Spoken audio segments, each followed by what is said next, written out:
I had the immense pleasure of taking the Hasselblad X1D to Palm Springs for a few days, which is a medium format camera, and I don't usually use this in a professional circumstance, so I'm not going to do a deep dive review because I only shot with it for about a week. And for those detailed reviews, I like to have a camera for a long time and do a bunch of jobs with it. I just want to have fun with it and tell you what the experience is like. But this was a time to play with a really beautiful camera. So if you don't already know, the Hasselblad X1D is a mirrorless medium format camera. So traditionally medium format cameras, which means that they have a larger sensor, are pretty big. They have a really large back. They are just much bigger than 35mm cameras. If you look at older Hasselblads, like the classic 500C, the body is much bigger. There's a huge amount of space between like where the mirror box sits and the mirror flaps up and the film plane and the lens. There just needs to be a lot of distance because of optics. By going mirrorless, it allowed them to make a much smaller body, and this thing is beautifully crafted. This feels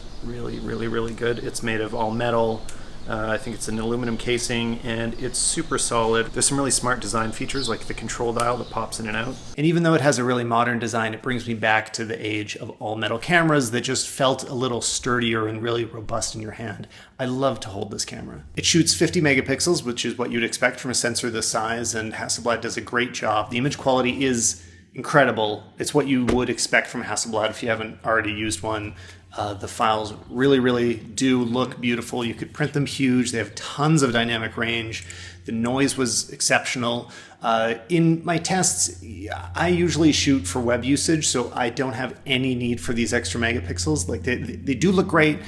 Very sharp lenses, very sharp camera, but I don't need it at all. Usually 25 megapixels is around where I work. And when you downsample these to a kind of more standard usable size and compare them to other cameras like my 5D or an A7R II or the new Sony A9, there isn't a really striking difference in image quality when you see them at average sample sizes. So I think you really need to be blowing it up or cropping in a lot to really require that extra image quality. But look, I'm going to assume that if you're spending this kind of money on a Hasselblad, you already know that you need that image quality, because otherwise you wouldn't be interested in this camera. There are very few camera brands that feel this good in your hands. Shooting speed was okay. It generally kept up. The shutter sound was kind of strange. It does this weird double click thing so that you think it's taking two photos or a really long exposure, but I don't really know what's happening in there. It just does these two crazy clicks. The autofocus was fine for a medium format camera. I should disclaim that I don't spend a lot of time shooting with medium format cameras. I am a 35mm shooter that is just experimenting, and I've really enjoyed a few others like the Pentax